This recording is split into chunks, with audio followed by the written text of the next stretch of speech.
Welcome back guys. ये है one piece episode 96। Episode के स्टार्टिंग में हम देखते हैं कुछ लोग राजा की पैलेस की ओर बढ़ रहे थे।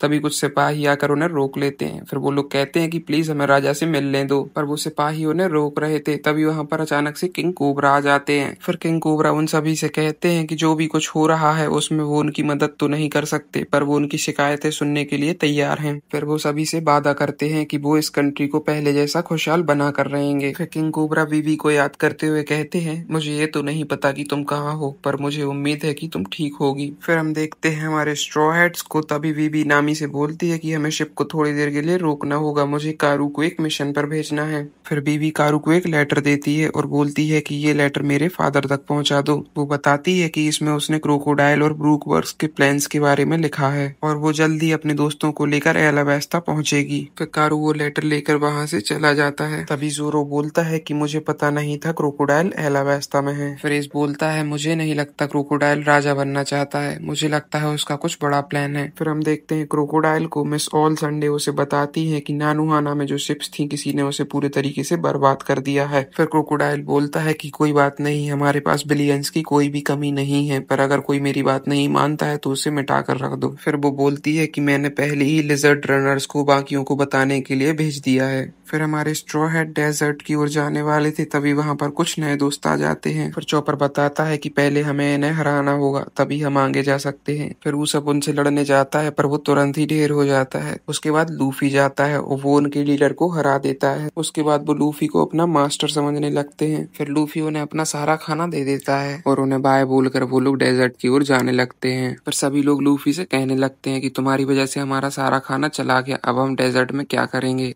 फिर आगे वो लोग एक बंजर जमीन देखते हैं। बीवी बताती है कि ये सिटी ऑफ ग्रीन एरेमिलू है। बीवी बोलती है कि इसको देखकर तुम लोग अंदाजा लगा सकते हो कि उन्होंने मेरे देश के साथ क्या किया है। वो उन्हें बताती है कि अब ये जगह पूरे तरीके से कब्रिस्तान में बदल चुकी है, पर ये कुछ समय पहले ऐसी नहीं थी, ये बहुत ही हरी भरी हुआ करती थी। बीवी उन्हें बताती है कि पानी की कमी यहाँ पर हमेशा से थी, पर सभी लोग पानी का इस्तेमाल समझदारी से करते थे, पर पिछले 3 सालों में यहाँ पर पानी का नामो निशान नहीं है। वो कहती है कि एलावेस्टा में आज तक ऐसा कभी नहीं हुआ कि बारिश पूरे तरीके से रुक जाए, पर एक सिटी ऐसी भी है जहाँ पर बारिश हद से भी ज्यादा हो रही है। वो है एलावेस्टा का कैपिटल शहर एलाबेरना, और वहीं पर राजा का महल भी है और वहाँ के लोग ये मानते हैं कि ये राजा का चमत्कार है। फिर अचानक एक दिन कुछ लोग राजा के लिए पार्सल ला रहे थे। तभी वो लोग उसे पटक देते हैं और उसमें से कुछ ग्रीन पाउडर निकलने लगता है। तभी लोग पूछने लगते हैं कि ये क्या है, तो वो लोग कहते हैं कि हमें नहीं पता, ये राजा ने मंगवाया है। और लोग समझ जाते हैं कि ये डांस पाउडर है। फिर नामी सभी को बताने लगती है कि उसने डांस पाउडर के बारे में सुना है। लोग कहते हैं कि उसे जलाने पर काले बादल बन जाते हैं और वो बारिश करते हैं।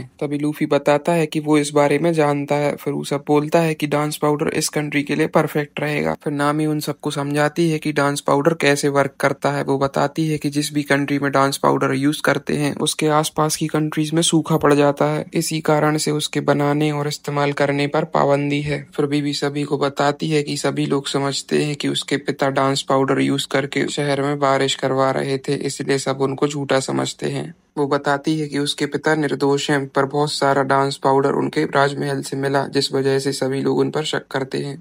फिर सांजी पूछता है क्या ये कोई रोड है, तो बीवी बताती है कि यहाँ पर एक नदी हुआ करती थी, पर किसी ने उसे बर्बाद कर दिया और यहाँ के लोग पानी की तलाश में ये देश छोड़ने लगे, और तभी से ये सिटी ऑफ ग्रीन इस तरीके से बंजर हो गई। तभी वहाँ पर एक हवा का झोंका आता है और किसी के चिल्लाने की आवाज आती है। फिर बीवी बताती है कि ऐसा लग रहा है जैसे ये सिटी अपने हालातों पर रो रही हो। तभी वहां पर एक रेत का बवंडर बन जाता है और वो उन्हीं की तरफ आने लगता है। तभी लूफी को उसमें कुछ दिखाई देता है और लूफी भागने लगता है। फिर वो जाके देखता है कि ये तो एक हड्डी का ढांचा है। फिर बेबी रोते रोते बोलती है कि आखिर मेरे फादर और यहाँ के सिटीजन्स की क्या गलती है जो उन्हें ये सब सहन करना पड़ रहा है। वो बताती है कि ये सब क्रोकोडाइल कर रहा है, वो सभी को एक हीरो की तरह दिखाता है, पर असल में वो एक धोखेबाज है। और वहीं पर लूफी गुस्से में दीवारें तोड़ने लगता है। फिर जोरो बोलता है अब हमें चलना चाहिए। फिर सभी लोग गुस्से में युवा की ओर बढ़ने लगते हैं। सो इस एपिसोड में बस इतना ही।